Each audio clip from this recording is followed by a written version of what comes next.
Hello friends, welcome you all. आज हम vision IAS के 15 अप्रैल वाले डेली करंट अफेयर्स डिस्कस करेंगे। डिस्कस करने से पहले अगर आपने हमारा यूट्यूब चैनल सब्सक्राइब नहीं किया है तो आप सब्सक्राइब कर सकते हो एंड अपने फ्रेंड सर्कल के बीच शेयर कर सकते हो। कमेंट, सब्सक्राइब, लाइक करना ना भूलें। एंड टेलीग्राम चैनल के लिंक दिए गए हैं, टेलीग्राम चैनल से भी आप जुड़ सकते हो। वहां पर जो अवेलेबल पीडीएफ्स हैं उसे आप डाउनलोड करके स्टडी कर सकते हो। So friends, let's start our discussion. 6 articles आज हमें डिस्कस करने हैं। The first one is your promoting IPR in telecom sector. तो आईपीआर के बारे में मैंने 2 दिन पहले भी आर्टिकल डिस्कस किया था। आज मैं उसे रिवाइज करने वाला हूं। एक बार आप फिर से सुन लो कि आईपीआर का मतलब क्या होता है और क्यों आखिरकार आईपीआर को प्रमोट करने की जरूरत पड़ रही है टेलीकॉम सेक्टर में। वी विल डिस्कस क्या रोड मैप प्रपोज की गई है डिपार्टमेंट ऑफ टेलीकम्युनिकेशन के द्वारा, वो भी हम देखेंगे। तो first look at the basics. तो आप देख सकते हो 13 अप्रैल की आर्टिकल है, ये मैंने डिस्कस भी की थी। जब हम बात करते हैं आईपीआर की, इसका मतलब क्या हुआ? Intellectual property. Intellectual property refers to what? Creation of mind. हमने कुछ क्रिएट किया, सच एज इन्वेंशन, या फिर हमने कुछ बुक लिखी, artistic works like painting, design, symbols, ये सब कुछ बनाया, तो इन्हें हम कहते हैं intellectual property because it is a creation of our mind. अब जाहिर सी बात है, हमने क्रिएट किया, अब इसका कोई दूसरा इस्तेमाल कर रहा है without our promotion, without our agreement, तो जाहिर सी बात है ये इनोवेशन के अगेंस्ट ही होगा। ठीक है, तो फिर कोई व्यक्ति इनोवेशन करने का प्रयास नहीं करेगा।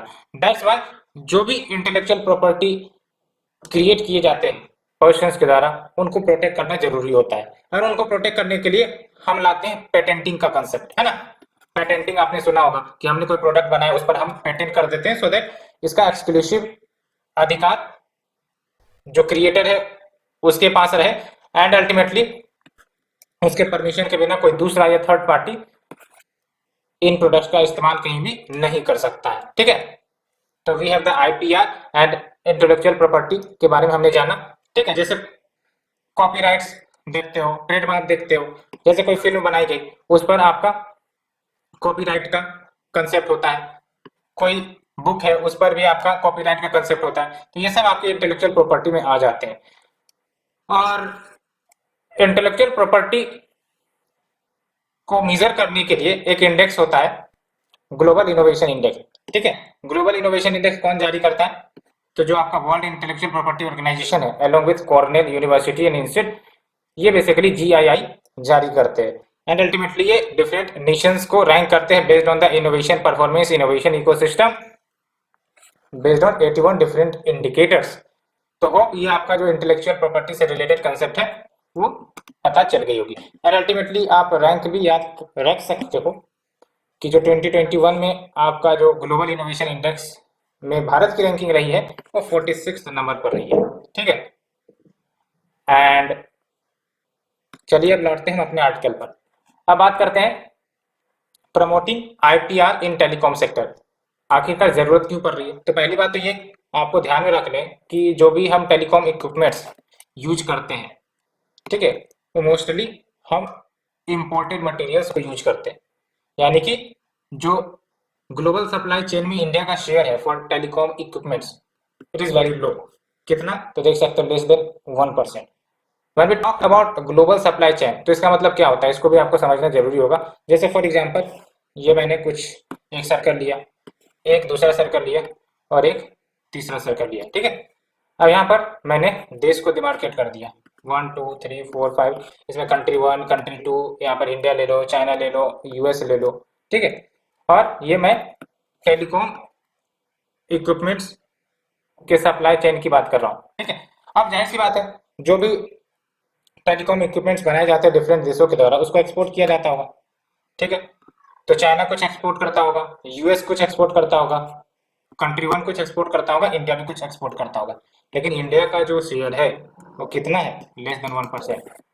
चाइना और यूएस इन सब का शेयर देखोगे तो काफी ज्यादा होता है। तो ये बेसिक मतलब हुआ आपका global supply chain and India का contribution here it is very low. ठीक है, एक इश्यू ये निकल कर आ गई। अब पहले इसको क्लियर करते हैं तब हम अच्छे से समझेंगे। दूसरी वीकनेस देखो हमारी, क्लियर से कि कोई टेलीकॉम प्रोडक्ट्स हमने बनाया या फिर इंडियन कंपनी या फिर इंडियन इंडिविजुअल ने बनाया, अब अल्टीमेटली उसको पेटेंट करवाना पड़ेगा। तो जो पेटेंटिंग टाइम है 5 से 8 ईयर्स लग जाते हैं पेटेंट करवाने में। जबकि यूएस की बात करें, चाइना की बात करें, देख सकते हैं यूएस में सिर्फ और सिर्फ 1 से लेकर 2 सालों में ही पेटेंट रजिस्टर हो जाते हैं। चाइना में 3 ईयर्स, इंडिया में 5 से 8 ईयर्स। अब भाई साहब इतने लंबे समय तक कोई व्यक्ति या कंपनी बैठी रहेंगी, उसमें भी क्या कंफर्मिटी है या नहीं है कि पेटेंट हो ही जाएगा, तो ये आपका इश्यू रहता है। तीसरी इंपॉर्टेंट बात ये कि भारत के पास कोई publicly accessible India patent database नहीं है फॉर द सेक्टर जो स्टार्टअप्स एसेस कर सके। कहने का मतलब ये है कि जैसे बहुत सारे पेटेंट रजिस्टर्ड होते हैं इंडिया में। अब भाई साहब कितने सारे रजिस्टर होते हैं। अब कोई स्टार्टअप है, लेट्स से कि कोई प्रोडक्ट इनोवेट करना चाहती है, लेकिन सबसे पहली बात तो वो पता करेगा ना कि अल्टीमेटली मैं जो प्रोडक्ट इनोवेट करना चाह रहा हूँ, बनाना चाह रहा हूँ, क्या वो ऑलरेडी बन तो नहीं गई है। तो उसको देखने के लिए, मॉनिटर करने के लिए there should be a central database of patent product. तो कहीं ना कहीं उसकी कमी है, जिसके कारण बहुत सारे पेटेंट्स कैंसिल हो जाते हैं या फिर डिले होते हैं। That adds in the complexity. तो ये 3 इश्यू हमने देखा। अब बात करते हैं रोड मैप क्या प्रपोज की गई है। तो पहली बात तो सॉवरेन पेटेंट फंड की बात की गई है। इसके तहत क्या होगा कि जो भी होम ग्रोन फॉर्म्स हैं, यानी कि इंडिजिनियस फॉर्म, डोमेस्टिक फॉर्म, जिन्होंने कुछ प्रोडक्ट्स बनाई हैं उस पर पेटेंटिंग करनी है, तो इस सॉवरेन पेटेंट फंड के माध्यम से इन सारे पेटेंट्स को दूसरे देशों में रजिस्टर करवाने में मदद करेगा। साथ ही साथ पेटेंटेड लाइसेंसिंग को प्रोक्यूर करेगा for the country in the key technology area, चाहे वो 5G सेक्टर हो, 6G सेक्टर हो या फिर अदर सेक्टर्स हो। ठीक है, तो ये ऑब्जेक्टिव है आपका सॉवरेन पेटेंट फंड। दूसरा आपका भारत टेक्नोलॉजी बैंक। तो भारत टेक्नोलॉजी बैंक का बेसिक एम क्या होगा कि लेट्स से कि कोई इंडियन पेटेंट है किसी भी प्रोडक्ट को लेकर, इंडियन पेटेंट यानी कि वो प्रोडक्ट्स की जो पेटेंटिंग राइट्स है वो इंडिया के पास है। तो भारत टेक्नोलॉजी बैंक के माध्यम से इंडियन पेटेंट्स को ऑफर किए जा सकते हैं to the needy countries at a nominal fee. और इसका बेसिक ऑब्जेक्टिव क्या होगा, गुड डिप्लोमेटिक विल जनरेट करना बिटवीन द नेशन एंड साथ ही साथ helping the Indian companies to access the new market. इसका सिंपल सा एग्जांपल दे तो लेट्स से कि इंडिया ने बहुत सारी कोविड वैक्सीन बना रखी है। ठीक है, अब इंडिया की कंपनी ने बना रखी है।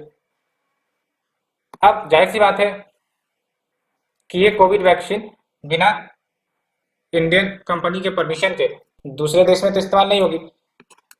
तो फिर भारत टेक्नोलॉजी बैंक लेट से मदद कर सकता है कि जो इंडियन पेटेंटेड प्रोडक्ट्स हैं या फिर जो टेक्निक है वो नीडी कंट्रीज को ऑफर कर दिया जाए at a nominal fee, so that वहां पर भी इन प्रोडक्ट्स का प्रोडक्शन हो सके। तो ये बेसिक एम है भारत टेक्नोलॉजी बैंक का। ठीक है, next is your Digicom intellectual property management board, और इसके माध्यम से आईपीआर लाइसेंसिंग को फैसिलिटेट किया जाएगा, इंटेलेक्चुअल प्रॉपर्टी मैनेजमेंट। साथ ही साथ अगर कोई इश्यू आता है related to the standard essential patent in India तो उस इश्यू को भी हैंडल करेगा। एंड ये जो आपका SEPs होते हैं यानी कि स्टैंडर्ड एसेंशियल पेटेंट, ये प्रोटेक्ट करते हैं किसी भी टेलीकॉम इंडस्ट्री की जो कोर टेक्नोलॉजी है लाइक वाईफाई, ब्लूटूथ, GPS, तो इन सबको प्रोटेक्ट करता है। बेनिफिट क्या होगा फॉर द टेलीकॉम सेक्टर अगर IPR प्रमोट किए जाते हैं? तो पहली बात तो ये कि Indian telecom sector internationally competitive बन सकेगा, यानी कि हमारे भी प्रोडक्ट्स ग्लोबल सप्लाई चेन में इंटीग्रेट हो सकेंगे, हमारे प्रोडक्ट्स भी दूसरे देशों में एक्सपोर्ट किए जा सकेंगे। और ये स्टेटमेंट आप याद रखना, कहीं पर भी यूज होगा। ठीक है, एक्सपोर्ट से रिलेटेड कोई मैटर होगा, ठीक है, तो यहाँ पर आप इसे यूज कर सकते हो। या फिर एक्सपोर्ट से रिलेटेड कोई इश्यू आ जाती है तो लिख सकोगे कि हमारी प्रोडक्ट इंटरनेशनली कॉम्पिटिटिव नहीं है या फिर इंटरनेशनली कॉम्पिटिटिव है, तो इसे इस्तेमाल कर सकते हो। ठीक है, and it will incentivise investment in expansion of technological capability through R&D। जाहिर सी बात है जब हम टेलीकॉम सेक्टर में IPR प्रमोट करेंगे तो इन्वेस्टमेंट आएगा, इन्वेस्टमेंट के माध्यम से जो टेक्नोलॉजिकल कैपेबिलिटीज है हमारी वो एक्सपेंड होगी। कैसे? तो R&D के माध्यम से। ठीक है, जितना ज़्यादा R&D प्रमोट होगा किसी भी देश में उतना ज़्यादा इनोवेशन, उतनी ज़्यादा आपके intellectual property related products and patenting देखने को मिलेंगे। तो ये बेसिक आर्टिकल हो आप अंडरस्टैंड कर गए होंगे। Let's move to the second article, central bank digital currency likely to pose risk for financial stability. ये वर्ल्ड बैंक का कहना है। तो हमें तो सेंट्रल बैंक डिजिटल करेंसी के बारे में जानना होगा, बिकॉज जो आपका यूनियन बजट 2022-23 है, इसमें बेसिकली बोला गया था कि आरबीआई जो है खुद का डिजिटल रुपी लॉन्च करेगा। Digital rupee is actually but central bank digital currency ही है और इसका एम एंड ऑब्जेक्टिव यही है। जाहिर सी बात है, मनी लॉन्ड्रिंग को मिनिमाइज किया जाएगा, टेरर फाइनेंसिंग को खत्म करने का एक प्रयास होगा, टैक्स इवेजन केसेस ना हो या फिर उसे रोकने के लिए ये सब इनिशिएटिव लिए जा रहे हैं। तो सबसे पहले हम कोर अंडरस्टैंडिंग समझेंगे कि सीबीडीसी है क्या, उसके बाद हम मेन मुद्दे पर आएंगे, ठीक है। एंड सिलेबस की बात करें तो देख सकते हो when we talk about the syllabus, तो जो आपका सिलेबस है, आई थिंक पहला का सिलेबस हमने नहीं डिस्कस किया था ना। तो फर्स्ट वन इज योर, देख सकते हो आपका issue related to the IPR, direct topic है, इसमें आपका प्रमोटिंग आईपीआर इन टेलीकॉम। और जो सेकंड आर्टिकल है आपका वो आप देख सकते हो Indian economy and issues related to planning mobilisation of resources, इसमें मेन मुद्दा है आपका सीबीडीसी का, central bank digital currency.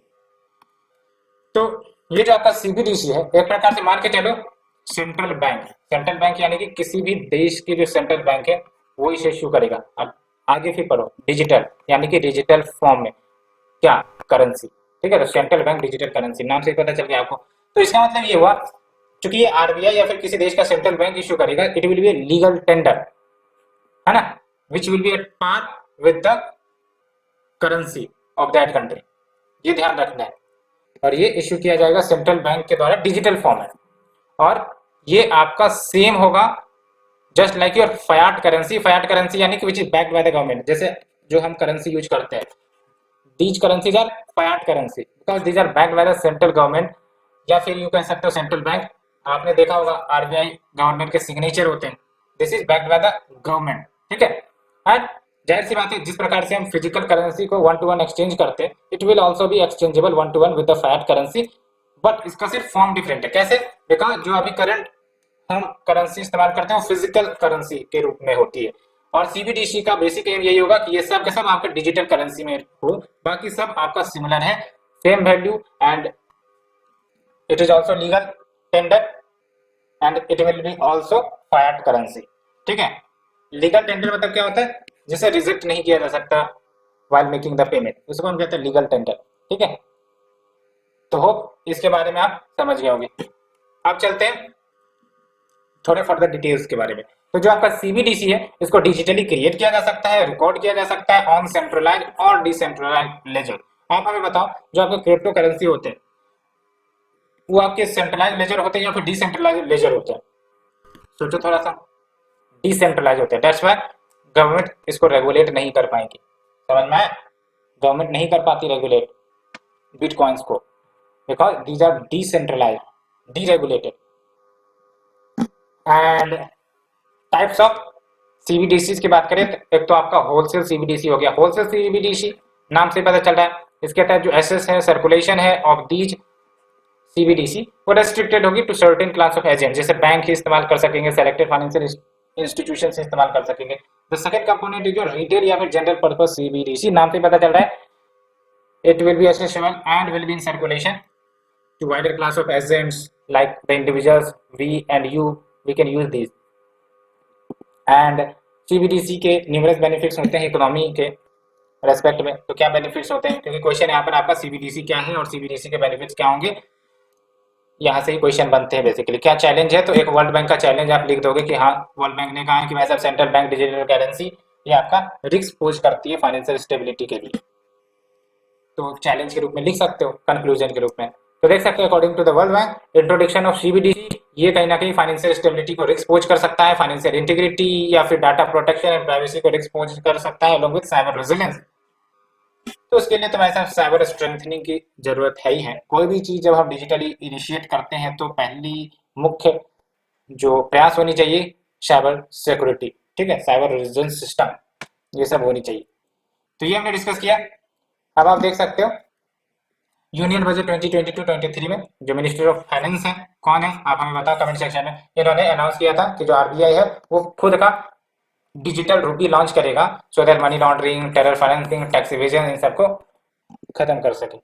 And ऐसा याद रखना है कि इंडिया धरती पर पहला देश नहीं होगा जो लॉन्च करेगा CBDC, already Bahamas and Nigeria ने लॉन्च कर दिया सीबीडीसी। तो we can learn from these nations कि क्या रिस्पॉन्स रहे हैं, we should also analyse that. तो यहाँ से भी एक इम्पोर्टेंट पॉइंट निकलता है कि अगर कोई दूसरे देश ने लॉन्च किया तो हमें देखना चाहिए कि वहां पर क्या इम्पैक्ट पड़ा है, बेस्ड ऑन दैट हमें एक्शन लेना चाहिए। ठीक है, अब देख लो सीबीडीसी के कुछ benefits, supporting a resilient payment landscape and avoiding the risk of new forms of private money creation, बिल्कुल सही, and supporting the competition efficiency innovation in payments, जैसे भीम यूपीआई ये सब डिजिटल करेंसी के ही कारण प्रमोट हो रहे हैं, आप देख सकते हो वर्चुअल करेंसी जिसे हम कहते हैं, as well as meeting future payment needs in a digital economy, improving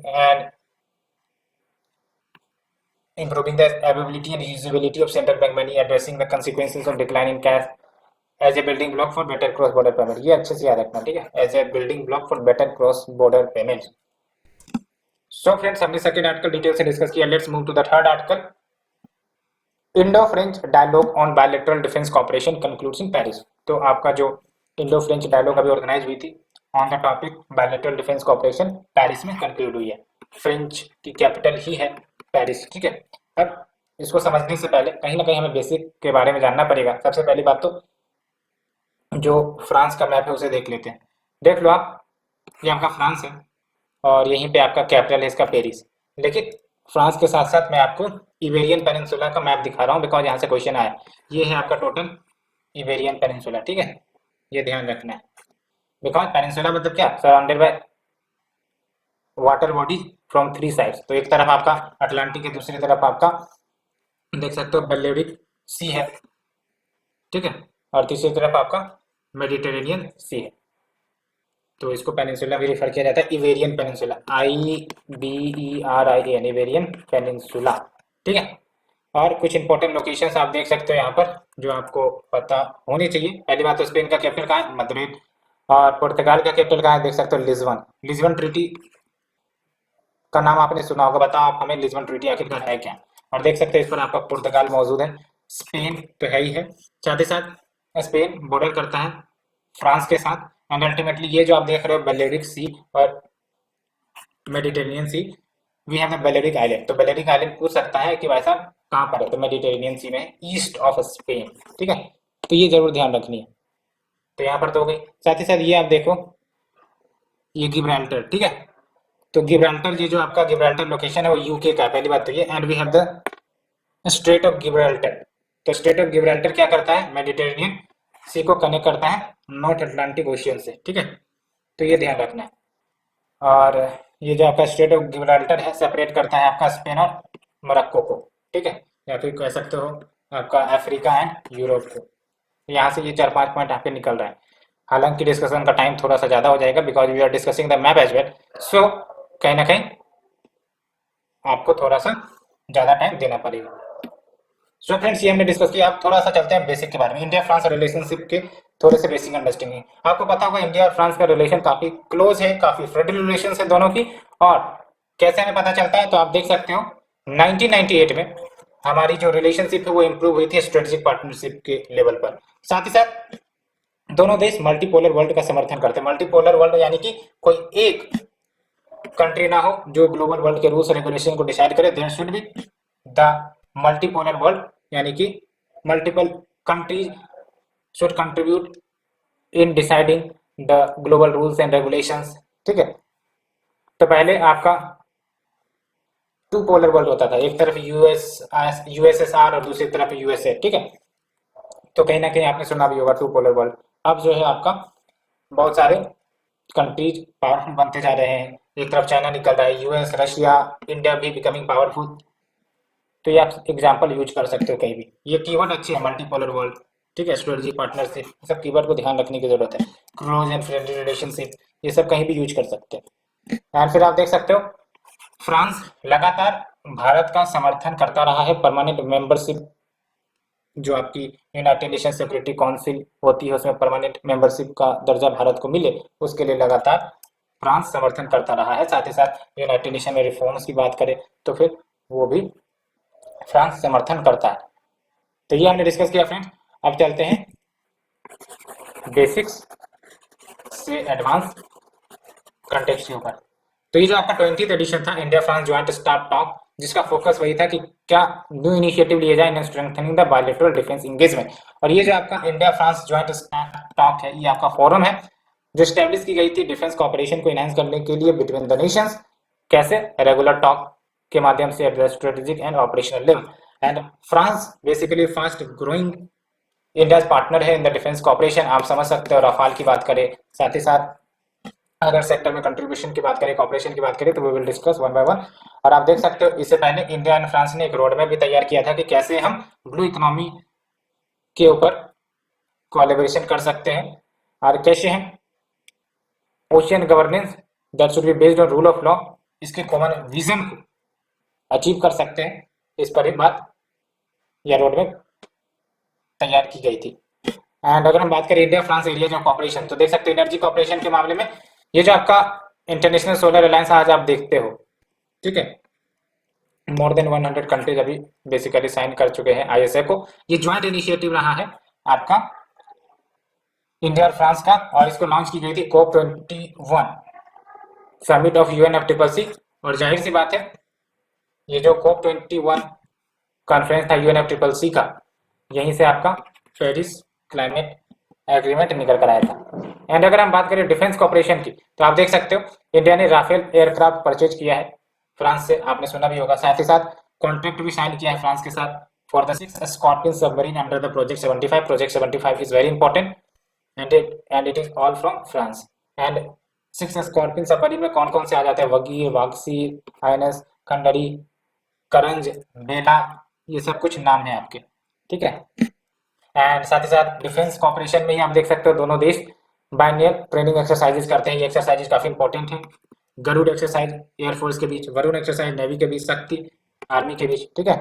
space corporation में भी रिलेशनशिप अच्छे देखने को मिले। फॉर एग्जांपल इंडिया का जो first human space mission Gaganyaan है, उसमें कहीं ना कहीं फ्रांस भी कॉपरेट कर रहा है। फ्रांस की जो स्पेस एजेंसी है CNES, वो कॉपरेट कर रही है इंडिया को for this mission. And we have the civil nuclear cooperation. कैसे? तो दोनों देशों ने सिविल न्यूक्लियर एग्रीमेंट साइन कर रखा है 2008 से ही। जियो स्ट्रेटेजिक कॉपरेशन अगर देखें तो दोनों देश कमिटेड है कि free and rule based Indo Pacific region हो। ये कीवर्ड याद रखने, free and rule based Indo Pacific region, so that आप यूज कर सकते हो अगर इस प्रकार के क्वेश्चन आते हैं तो। सो फ्रेंड्स, जिसे हमने डिस्कस किया, let's move to the next article.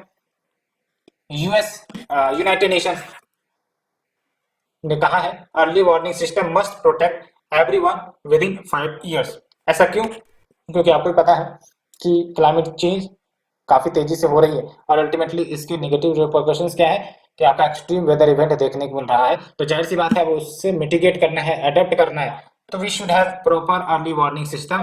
तभी जाके हम पहले से ही वेल प्रिपेयर्ड होंगे और मिनिमाइज कर सकेंगे डिजास्टर को। That's why. तो अदर की स्टेटमेंट्स क्या है वो हम देखेंगे। साथ ही साथ जो अर्ली वार्निंग सिस्टम की सिग्निफिकेंस है उसको समझना जरूरी है। पहली बात तो क्वेश्चन यहाँ से क्या बन सकता है कि अर्ली वार्निंग सिस्टम क्या है and significance of it, and Bharat ने क्या स्टेप्स ले रखे हैं अर्ली वार्निंग सिस्टम को लेकर। तो यहाँ से भी क्वेश्चन निकल कर आता है। तो सिलेबस की बात करें तो देख सकते हो, आज लगता है मैं सिलेबस डिस्कस करना ही भूल जा रहा हूँ। बायलैटरल रीजनल ग्लोबल ग्रुपिंग्स, ये तो आपका आर्टिकल 3 जो हमने फ्रांस वाला डिस्कस किया है। और आर्टिकल नंबर 4 की अगर हम बात करें तो आर्टिकल नंबर 4 कहाँ गया? 4, हाँ देख सकते हो, डिजास्टर मैनेजमेंट, यहाँ पर early warning system and its significance. तो सबसे पहली बात तो अर्ली वार्निंग सिस्टम होती क्या है? तो अर्ली वार्निंग सिस्टम एक प्रकार से एक एडॉप्टिव मेजर है, टेक्निक है फॉर क्लाइमेट चेंज, जिसके माध्यम से बेसिकली हम प्रिडिक्ट कर पाते हैं कोई पोटेंशियल डिजास्टर को पहले से ही, and ultimately based on that information data हम अपने आप को प्रोटेक्ट करने का प्रयास करते हैं from the hazardous climate related event. तो ये आपका early warning system. Early warning system various sectors के लिए हो सकता है, ठीक है। It can be for rise in temperature, it can for flooding, it can be for drought, it can be for earthquake। तो डिफरेंस पर्पज के लिए EWS का इस्तेमाल हो सकता है। लेकिन यहाँ पर बेसिकली क्लाइमेट चेंज के रेस्पेक्ट में बातें कही गई है। तो देख सकते हो according to the United Nation target, ये जरूर याद रखनी है, within the next 5 years everyone on earth should be protected by early warning system because there is increasing extreme weather events and climate change। तो एक target United nation ने रखा है, ठीक है। और ये जो आपका अनाउंसमेंट है ये आपका वर्ल्ड मेट्रोलॉजिकल डे के दिन किया गया है 23 मार्च। एंड आप हमें बताओ 22 मार्च कौन से डे के रूप में सेलिब्रेट किया जाता है? 21 मार्च कौन से डे के रूप में सेलिब्रेट किया जाता है? देखो 21 मार्च बेसिकली आपका इंटरनेशनल फॉरेस्ट डे के रूप में सेलिब्रेट किया जाता है और 22 मार्च इंटरनेशनल वाटर डे के रूप में सेलिब्रेट किया जाता है। तो आप ध्यान रख सकते हैं, वैसे तो पूछते नहीं है बट स्टेट पीएससी में कभी कभी ये पूछ लेते हैं, ठीक है, थीम बेस्ड। एंड इसके लिए वर्ल्ड मेट्रोलॉजिकल ऑर्गेनाइजेशन को टास्क दिया गया है कि आप इस एफर्ट में लीड कीजिए एंड एक्शन प्लान प्रिपेयर किए करिए to achieve this goal. And साथ ही साथ ये भी बोली गई है कि 1.5 बिलियन डॉलर की जरूरत होगी to be invested over the next 5 years so that worldwide early warning system establish की जा सके। क्या है ईडब्ल्यूएस हमने डिस्कस कर लिया, और ये एक डाटा आप याद रख सकते हो, currently 1/3 of the world population it is not covered by EWS. तो यहाँ पर आपके जो extreme weather and disaster events है वो ज्यादा प्रभावित करेंगे, ठीक है, life injury and economic losses काफी ज्यादा होंगी। क्या निगेटिव रिपरकशंस पड़ते हैं डिजास्टर के, तो इकोनॉमिक लॉसेस, साथ ही साथ नंबर ऑफ इंजुरी। लेकिन अगर ईडब्ल्यूएस होगा तो ये सब को कमी की जा सकती है, इकोनॉमिक लॉसेस, इंजुरीज, ठीक है, लॉस ऑफ लाइफ, ये बातें। फिर आप देख सकते हो यहाँ पर एक अचीवमेंट भी है। Since 1970 early warning weather system ने कहीं ना कहीं जो number of people which is killed by natural disaster 76% से कम किया है। तो ये है आपका इंपॉर्टेंट फैक्ट, यहाँ से आपको निकालने चाहिए, ठीक है। 76% से आपका डेथ की कमी हुई है because of introduction of early warning system since 1970। तो अगर हम बात करें भारत में क्या हालात है ईडब्ल्यूएस को लेकर, तो we have the regional landslide EWS जो डेवलप की गई है जियोलॉजिकल सर्वे ऑफ इंडिया के द्वारा, और ये फोरकास्ट करती है slope specific and site specific landslide possibility. लेकिन कहीं ना कहीं एक वीकनेस भी है कि प्रॉपर प्रेडिक्ट नहीं कर पाते, जैसे उत्तराखंड में हर एक साल लैंडस्लाइड हॉर्स के कारण होने वाली मौतें देखने को मिलती है, ठीक है। And we have the community based flood EWS, और ये आपका ICT enable information communication technology enable system है जो आपका डिटेक्ट करता है एंड रेस्पॉन्ड करता है फ्लड इमरजेंसीज अगर आ रही हो तो। And we have the Indian tsunami early warning system, मैंने आपको बताया ना डिफरेंट सेक्टर के लिए डिफरेंट हो सकते हैं, जैसे आपका सुनामी के लिए डिफरेंट है, फ्लड के लिए डिफरेंट है, ठीक है, लैंडस्लाइड के लिए डिफरेंट है। तो ये बातें हो गई। We have the Indian tsunami EWS जो आपका 2007 में स्टैब्लिश किया गया था एंड ये ऑपरेट किया जाता है Indian national centre for ocean information system जो कि INCOIS है which is based in Hyderabad, ठीक है। तो बाकी ये कंपोनेंट पढ़ सकते हो आप, मैंने बेसिक आपको क्लियर कर दिया ईडब्ल्यूएस के बारे में। Let's move to the next article. Exports of Indian dairy products top $500 million mark hit 8 year high, यानी कि 8 साल में पहली बार ऐसे देखने को मिल रहा है कि जो आपका इंडियन डेयरी प्रोडक्ट्स की एक्सपोर्ट है वो $500 मिलियन से बियॉन्ड गई है। तो काफी सिग्निफिकेंट है ये, और भारत के जो आपके फार्मर्स है वो एंगेज इन दिस सेक्टर उनके लिए भी एक प्लस पॉइंट ही है, ठीक है, क्योंकि एक्सपोर्ट प्रमोशन होने का मतलब क्या है, इनकम में बढ़ोतरी होगी। तो ये बात है। अब कारण क्या रहा है आखिरकार, सर्ज क्यों देखने को मिली है एक्सपोर्ट्स में, तो ये भी समझना जरूरी है कि आखिरकार सर्ज का कारण क्या है, तभी हम प्रॉपर अंडरस्टैंड कर पाएंगे।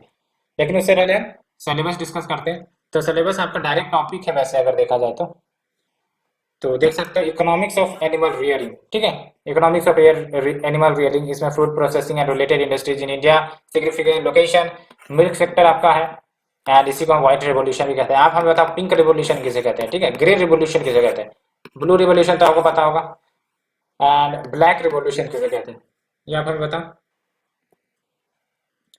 तो देख सकते हो ये जो एक्सपोर्ट है इंडियन मिल्क प्रोडक्ट्स की 93% का ग्रोथ देखने को मिला in terms of value, value means what in terms of monetary, and 63% by volume, volume means in terms of quantity.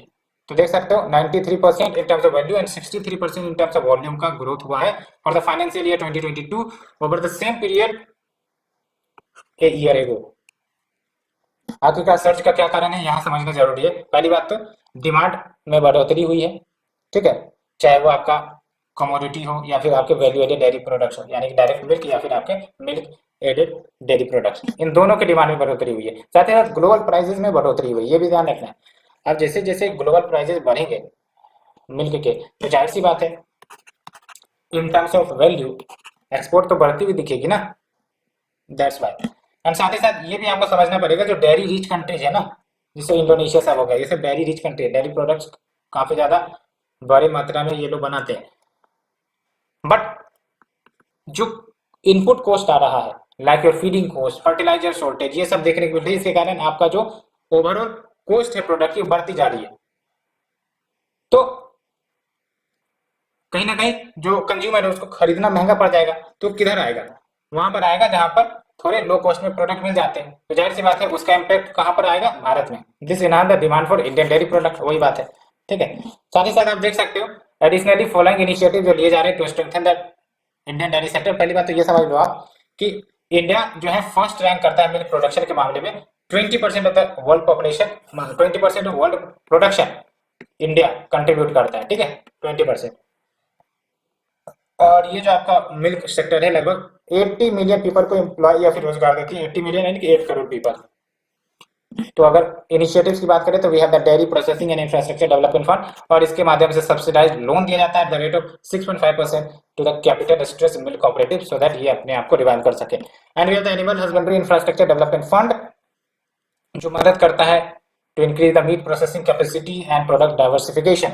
And we have the national programme for dairy development, and इसके माध्यम से जो dairy infrastructure है for the procurement, processing as well as marketing of the milk and milk products, उसको strengthen करने का काम करता है आपका national programme for dairy development. And we have the Kisan credit card. Kisan credit card आपके जो फार्मर्स है, एग्रीकल्चर फार्मर्स, उनके लिए तो अवेलेबल है ही, साथ ही साथ इनके लिए अवेलेबल करवाई गई है लाइव स्टॉक फार्मर्स के लिए, सो दैट अगर इनको इमरजेंसी क्रेडिट सपोर्ट सिस्टम की जरूरत हो तो फिर ये किसान क्रेडिट कार्ड के माध्यम से ले सकते हैं। ये जरूर याद रखना, Kisan credit card available to the livestock farmers as well. And we have the product link incentive for the food processing industry, so that manufacturing of mozzarella cheese को इंसेंटिवाइज किया जा सके, बिकॉज इनकी डिमांड काफी ज्यादा होती है। And ये तो जरूर याद रखना है 100% एफडीआई परमिटेड है ऑटोमेटिक रूट के माध्यम से फॉर एनिमल हस्बेंड्री, यानी कि गवर्नमेंट की परमिशन नहीं लेनी पड़ेगी for FDI in this animal husbandry sector.